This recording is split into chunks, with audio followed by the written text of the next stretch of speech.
প্রতিবারের মতো এবারও বছরের সেরা দেশ নির্বাচন করেছে প্রভাবশালী ব্রিটিশ সাময়িকী দ্য ইকোনমিস্ট। সেই হিসেবে 2024 সালের বর্ষসেরা দেশ বাংলাদেশ। সেরা দেশ বেছে নেয়ার ক্ষেত্রে চূড়ান্ত তালিকায় ছিল 5টি দেশ।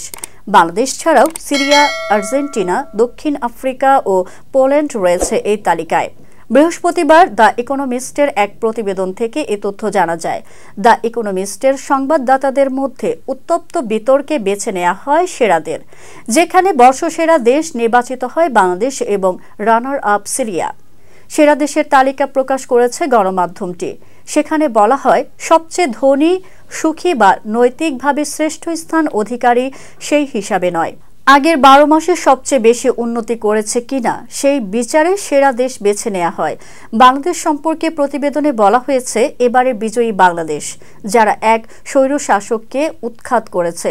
গত আগস্টে ছাত্রদের নেতৃত্বে রাজপথে আন্দোলনের মাধ্যমে শেখ হাসিনাকে ক্ষমতাচ্যুত করা হয়, যিনি 17.5 কোটি জনসংখ্যার দেশটি 15 বছর ধরে শাসন করেছিলেন। প্রতিবেদনে আরও বলা হয়, শান্তিতে নোবেল পুরস্কার জয়ী ডক্টর মোহাম্মদ ইউনূসের নেতৃত্বে বাংলাদেশে একটি অস্থায়ী সরকার রয়েছে, যা ছাত্র, সেনাবাহিনী, ব্যবসায়ী ও নাগরিক সমাজের সমর্থন পেয়েছে।